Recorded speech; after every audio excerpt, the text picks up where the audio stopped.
Olá, meu nome é Marcelo Catuzzo, você está no canal O Livro das Profissões da Usinaria, em Rio Claro. Hoje meu convidado é o advogado criminalista, Dr. Eduardo Borges.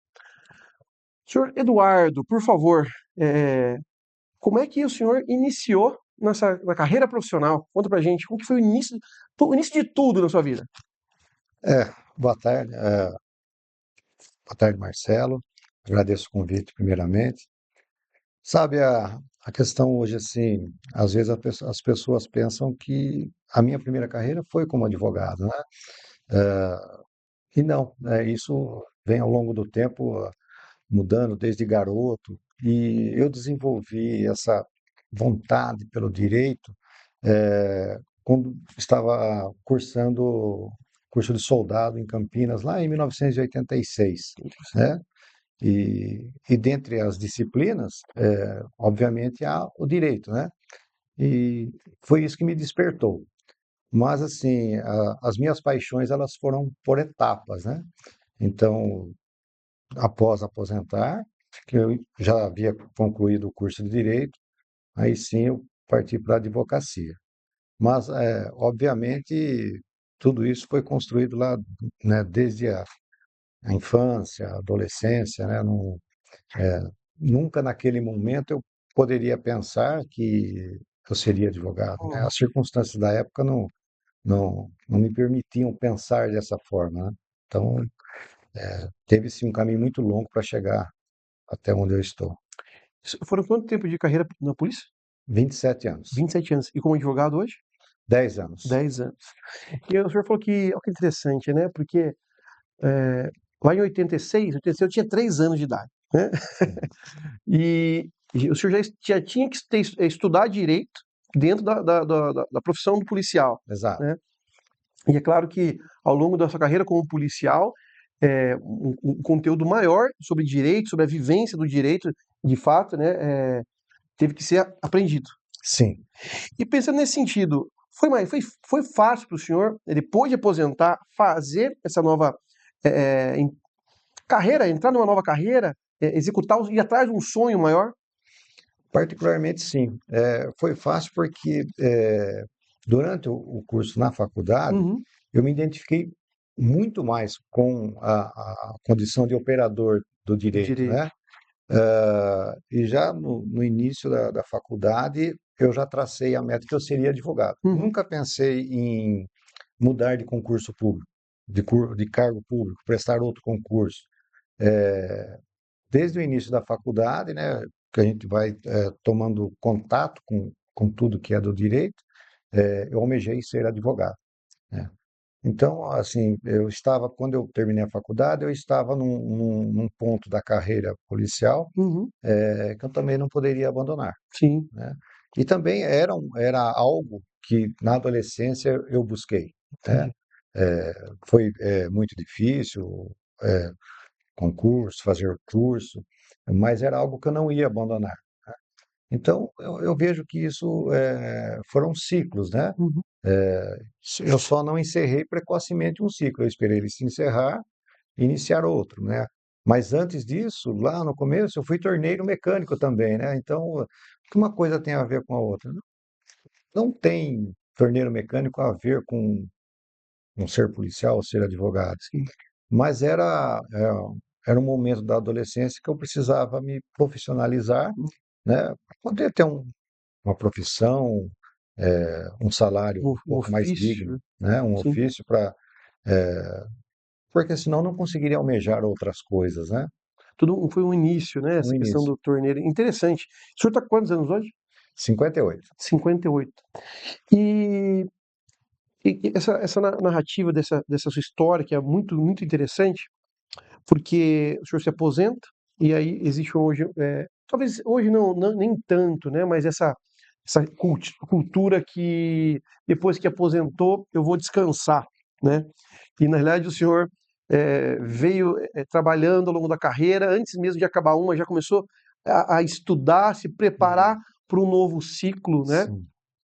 E, e, e mostra já seu engajamento com 10 anos dentro dessa nova profissão, que pega muito, muito conhecimento da experiência de vida, experiência como policial e dá e cria uma nova trajetória.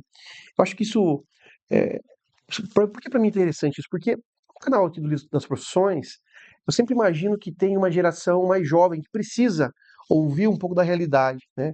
Que você não precisa ser aquilo que você começou lá ou que a circunstância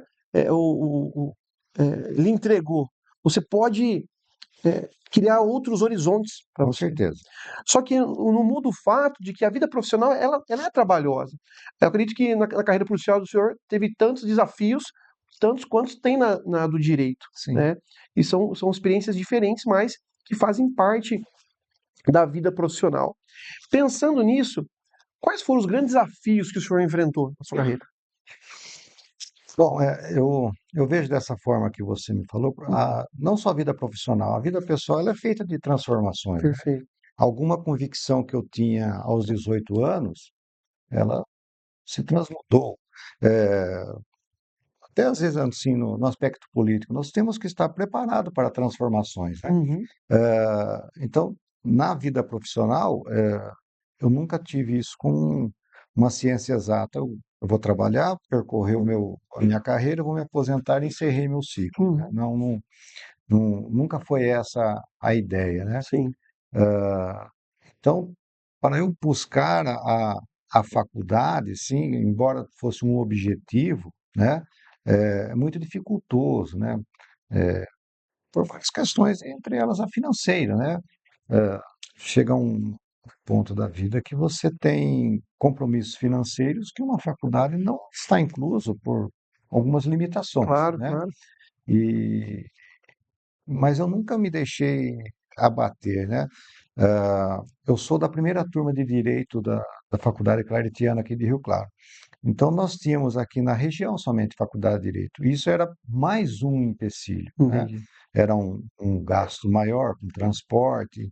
Então isso me impediu, por algum tempo, de acessar aquilo que eu queria, mas Sim. nunca deixou de ser um objetivo, né?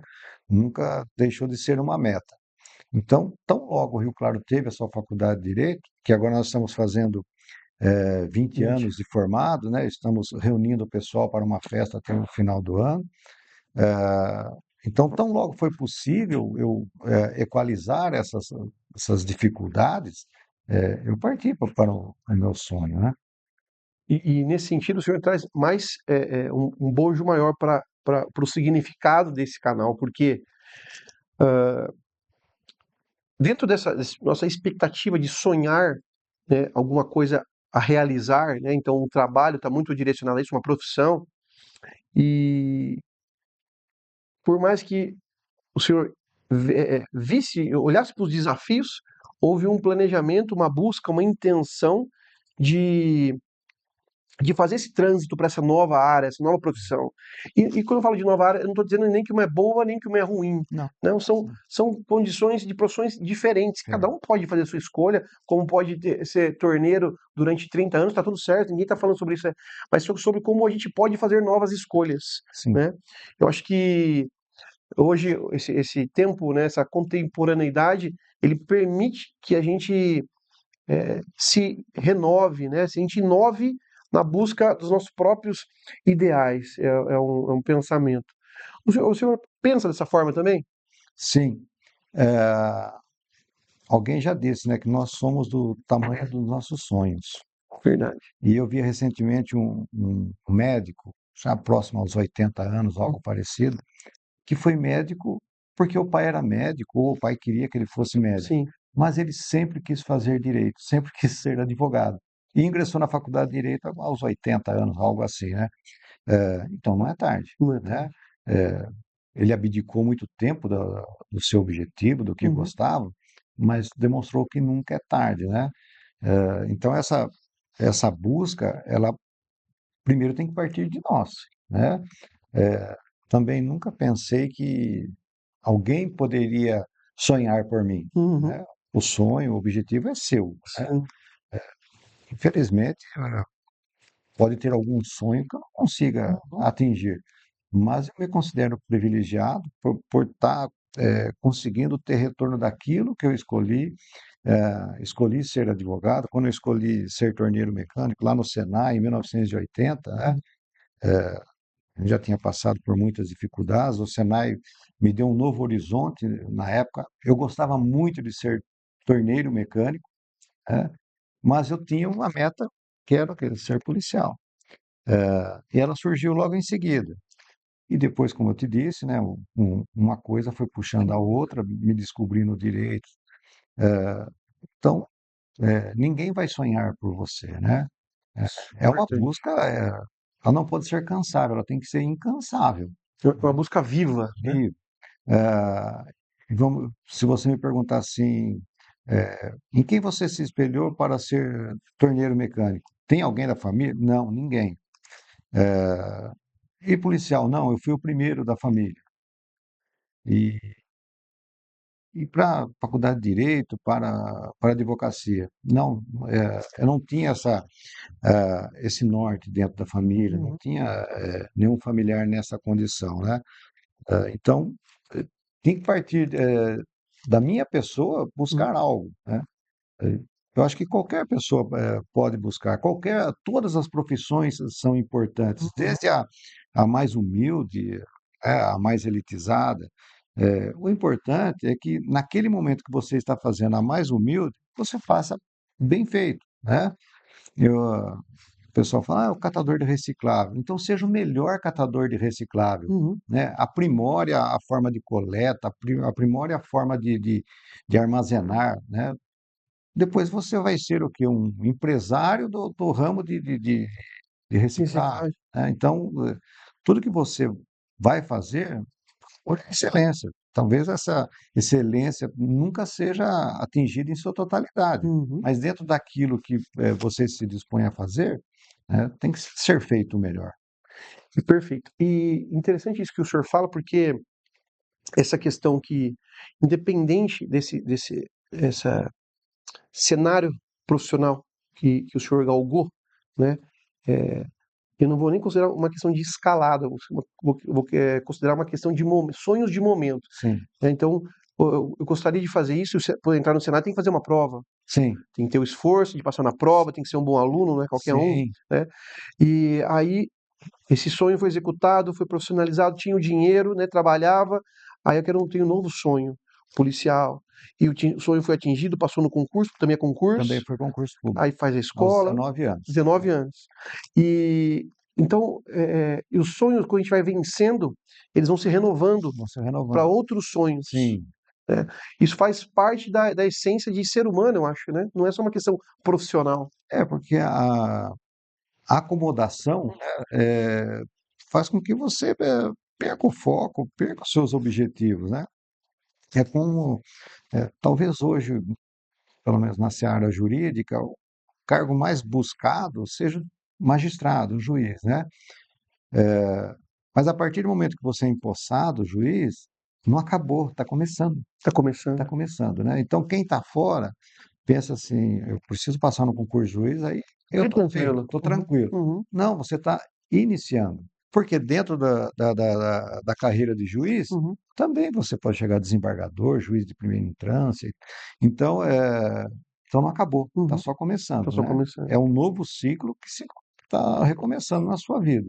Mas não que o próprio concurso em si, o cargo, resolveu todos os seus problemas. E essa questão que o senhor fala sobre buscar a excelência, ser excelente naquilo que faz, ele está relacionado a um perfil de trabalho que vai ser carregado durante a vida inteira. É porque se a gente Sim. for, a gente pode ser mediano? Pode, Pode, claro. sem problema. Só que manter a média, ela vai ser mantida aonde quer que você for, porque existe teoricamente, né, não quer dizer que é uma regra, mas existe uma tendência, né? Parte da minha formação é engenharia, então a gente fala que tudo tende a, né? Se você mantém esses indicadores, a tendência é que você permaneça com eles, né? Então, você quer que você pode ser mediano, posso. Então não importa a profissão que você vai estar, o cargo que você vai exercer, a tendência é que você é, é, seja mediano naquela função, naquela tarefa, né? Não importa a etapa da sua vida. E quando o senhor traz a questão da excelência, buscar a excelência ela te entrega novas possibilidades, eu acho isso, porque pensando na sua própria fala, que à medida que você passa no concurso para juiz e agora você tem um novo caminho para seguir, e para você passar no concurso para juiz, você teve que ser excelente Sim, numa prova de aptidão para sim. a carreira, né? E as etapas da excelência. Se você não carregar esse perfil, você não consegue continuar a crescência, né? Sim, é exatamente. É, toda profissão ela tem os seus percalços, né, Hum, as suas dificuldades. É, o empresário, ele tem os seus percalços, né? Nós só vemos a vitrine do empresário, né? hum, Mas os bastidores do empresário, e assim todas as profissões. Não dá para ser feliz todos os dias, sim, sim, mas cabe a você, sim, como você disse, eh, a excelência, às vezes, ela seja algo tópico dentro de alguma, sim, né, profissão. Mas isso não pode fazer com que você se acomode, claro. né? Eh, Na advocacia, no caso da minha atividade, até nós conversamos esses dias sobre as provas digitais, né? Uhum, As provas digitais hoje no processo, elas vieram, sim, de uma forma para ficar, né? uhum, Porque as tecnologias estão à disposição de grande parte da sociedade e os processos eles vêm com áudio, foto. Não é o mesmo processo de 10 anos não é. atrás, né? Que as provas ou elas eram documentais Uhum. ou testemunhas, testemunhais. E só para contextualizar, né, essa conversa surgiu antes de a gente fazer a entrevista, né, conhecer um pouco mais sobre um sobre o outro. E quando a gente está falando de provas digitais, aqui a gente está falando as provas do processo jurídico, né, as provas que incriminam ou Sim, absolvem alguém, seja um texto de WhatsApp, um áudio enviado. exato. E essa nova composição de prova hoje, ela é uma matéria a ser estudada para ser utilizada, né, para ser entendida e utilizado como ferramenta, né? Sim. Então é um assunto novo, muito contemporâneo, né? E que, como o senhor falou, há 10 anos atrás não existia, ou até 15, 20, absolutamente não pensava-se nisso, Não. né? Provas digitais, e hoje existem até os crimes cibernéticos, Isso, existem perfeito. as calúnias online, tem tudo isso que já tem uma série de jurisprudências, né? E pensando nessas questões tecnológicas, né, essa nova dinâmica do direito, né, que, que entra nesse sentido, então, a questão da inteligência artificial. Como que o senhor vê essa ferramenta? Olha, também é uma situação que está vindo para o judiciário, né, a inteligência artificial. Alguns tribunais já estão utilizando a inteligência artificial para eh, auxiliar nas pequenas tarefas, e tal, né? Para o advogado também está à disposição dele, né? Uhum, Eu confesso para você que eu já busquei auxílio na inteligência artificial e só que assim que eu busquei não atendeu exatamente o que eu precisava. precisava, né? Às vezes você busca ali um start, né? Um estalo de alguma coisa. E ela não me ajudou. Eu achei assim o retorno, talvez assim por a inaptidão promover a busca, né? A resposta não tenha vindo da forma que eu precisava. Mas também é uma realidade, sim, no campo do direito, no poder judiciário e também um caminho sem volta. Então, eu, particularmente, Uhum, preciso me aprimorar na questão da inteligência artificial. Mas as provas digitais, o colega advogado que não está buscando se aprimorar, ele vai sucumbir ao uhum, sistema, né? perfeito. Porque não, mais alguns anos, não haverá como debater uma prova que não seja digital. Pelo menos eu vejo dessa forma, né? Interessante. É interessante porque, assim, né, dentro desse contexto, você tem uma prova digital, uma filmagem, um vídeo gravado. E aí eu só vou fazer um outro gancho com inteligências artificiais que verificam se aquele vídeo é de verdade ou de mentira. Sim, Então, como que essas questões se entrelaçam e como o advogado, né, ou o profissional, né, dessa atualidade, ele tem que estar envolvido com as questões tecnológicas, tem que procurar se atualizar. E nesse sentido, acho que é desafiador manter constantemente se atualizado, né? Tem que gostar de ler. Sim, não sei se tem, de vez em quando eu coloco algumas postagens, né? Eu Sim, já tive estagiários no escritório e eu costumo dizer, quem escolheu estudar direito será um eterno estudante, perfeito. né? É, porque a dinâmica não só da questão dos julgados, né, da jurisprudência, mas as ferramentas que estão surgindo no mercado Uhum, demandam sim. Eu não serei um expert em perícia digital, claro. mas eu preciso saber, né, o mínimo para levar aquilo para a perícia. Eu preciso, às vezes, indicar um mínimo de contradição naquela prova digital Uhum, para levá-la à perícia, né? Isso ainda é uma dificuldade grande nas instâncias inferiores, né? O STJ tem, que tem em Brasília, é o Superior Tribunal de Justiça, perfeito. ele tem invalidado algumas provas digitais que não são submetidas à perícia, principalmente os prints de Uhum. WhatsApp, né? E eu confesso para você que nos meus processos eu sou muito ferrenho, muito fervoroso nessas questões de prints, de áudio, porque muitas vezes vem um áudio deslocado no tempo. O que é deslocado no tempo? Não tem a data, Uhum. não tem o interlocutor, né? É como se você me perguntar uma receita de bolo de fubá e eu falo bolo de mandioca e você coloca o áudio do bolo de mandioca dizendo, olha, ele não sabe nada. Então, assim, essas questões no processo ainda são muito delicadas, né? Eh, os profissionais, os advogados precisam aprender ou buscar o conhecimento de como coletar essas provas digitais, né? Ou seja, tudo isso demanda o estudo que você falou, o aprimoramento constante. Ou a forma que o senhor falou que, né, quem escolhe a profissão de advogado tem que ser um eterno estudante, né? É, assim, se você é assim que toda profissão ela demanda esse aprimoramento, talvez não com tanta ênfase ter que ler tanto, Uhum. estudar, né? Mas voltando lá na minha fase de adolescência, quando eu me formei no Senai como torneiro mecânico, a máquina era um torno mecânico. Uhum. Estava começando a surgir o torno CNC, Sim. que era um torno computadorizado, já naquela época, né? Um torno que é programável. Eu não cheguei a buscar esse conhecimento, porque logo em seguida eu passei no concurso público. Mas eu conheço colegas da época do torneiro mecânico que ainda estão no torno mecânico. Mas ele está, é óbvio que a profissão, a atividade dele ainda é essencial para Uhum. algumas coisas. Só que o nível salarial dele não é o mesmo de quem se aprimorou e foi para O o CNC, torno computadorizado, o CNC. perfeito. E por aí afora. E por aí afora. A gente tem casos mil, né, nesse Sim, sentido. sim. Mas é muito interessante. E diante dessas transições de carreira, né? Eu sei que são fases de vida diferentes, né? Mas qual que é, então, quais são os grandes pontos positivos, ou o grande ponto positivo que o senhor tira disso tudo?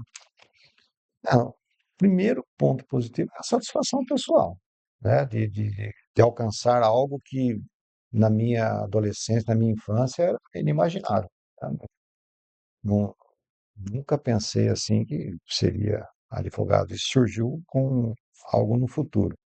Ah, a segunda que eu posso te dizer, assim, além da satisfação pessoal, é a cama de conhecimento, né? Toda aquela experiência de torneiro mecânico, depois de policial, trazer ela para o direito, né? Ter a empatia com o problema alheio, conhecer o problema alheio, né? Porque o profissional que ele conhece o problema quando a pessoa senta na frente dele é uma coisa. Você ter vivenciado aquele problema na pele, podemos dizer assim, eh, você consegue se colocar no lugar da pessoa, entender os anseios dela, eh, ou se é uma auto-vitimização, né, que está muito em voga hoje, né? Sim, Toda dificuldade é um motivo para se vitimizar, né? pois é. Um- Colocar uma pedra. É uma pedra, não consigo, não. Ou você desvia ou passa por cima. Não, me tornei vítima, né? Então, eu vejo que assim, ter passado por outras profissões antes da advocacia me trouxe uma bagagem, uma experiência, eh, e cada advogado aí, talvez foi bancário, ele tem uma experiência no setor financeiro e por aí vai, né? E pensando nessas experiências que o senhor passou na sua vida e pensando na área jurídica, qual que foi o grande caso que o senhor pode compartilhar conosco? Assim, às vezes na roda de amigos, né, eu consigo lembrar de casos interessantes lá, situações interessantes de quando eu era torneiro mecânico, algo que aconteceu diferente, e quando eu era policial, algo que chamou atenção ou marcou, né? Mas trazendo aqui para a minha atual profissão, todo caso ele é importante, né? Tem que ser importante na minha visão, e ele é muito mais importante para o cliente, né? Claro. Porque senão ele não me buscaria. Uhum, Eh, Mas, assim, guardadas as devidas reservas de cada caso, né? uhum, Teve uma questão assim que eu costumo dizer que não foi só o aspecto jurídico, né? O aspecto da aplicar justiça ou não, é uma questão emocional. Eu fui procurado por um jovem policial que me relatou que ele estava no primeiro dia de trabalho, ele era de uma cidade distante, né? O fato não foi aqui em Rio Claro, foi na região, mas ele morava distante, terminou a formação e foi trabalhar numa cidade vizinha aqui, uma grande cidade vizinha nossa. E no seu primeiro dia de trabalho, ele entrou às 5:30 da manhã e por volta das 5 horas, houve uma ocorrência para ele atender. Ele estava na companhia de um policial mais antigo e esse policial mais antigo trouxe a notícia para ele, assim, conversando com alguém, falou: "Ah, não precisamos nem ir, pode constar que está tudo ok, porque eu já conversei com uma pessoa, já resolvi." E ele constou essa, em princípio, verdadeira informação no relatório dele. E foi constatado que eles não tinham dado atendimento a essa ocorrência e ele foi processado por falsidade ideológica, né, por constar teor falso em documento público. E ele foi processado e nós participamos do julgamento dele na Justiça Militar. Por que que qual a importância? No contexto de crimes, isso até não é um crime tão grave. Ocorre que esse jovem policial vinha de uma família tradicional de policiais, com pai policial, se eu não me engano, avô policial, irmão policial. E ele tinha uma honra própria de não romper esse ciclo, né? E também não ser o motivo de desonra da família, uhum, né? Acho que a maior pena que ele poderia receber é a desonra pelos olhares dos familiares, né? sim. Por perder a profissão, né? E nós fizemos a defesa dele, né? E vários fatores ali influenciaram, né? Se fosse um policial mais experiente, sim, poderia haver a figura do Sim. crime, né? Então, quando a gente faz uma interpretação literal do texto da lei, cometeu o crime? Cometeu, né? Inseriu o dado falso. É como assim, matar alguém. Uhum. Matou? Aí é crime. Mas vamos olhar as circunstâncias, né, dessa situação. Nós estamos falando de um policial inexperiente, no primeiro dia de trabalho, numa cidade que, se colocasse ele aqui e falasse volta, ele não saberia se Voltar. locomover. Uhum. Eh, então ele foi absolvido pela inexistência do crime, né? Uhum. E manteve a sua carreira, tal. E ali, quando eu passei a defendê-lo, buscando voltando àquela situação assim de vivenciar as situações, eu me vi lá no passado, né? Porque eu cheguei nessa mesma cidade lá na década de 80 sem nunca ter pisado antes naquela cidade, Tem, né? Então você está à mercê de situações. Então, a empatia aí, né, faz toda a diferença. faz toda a diferença. Nós, felizmente, conseguimos absolvê-lo, né? O parceiro dele foi condenado.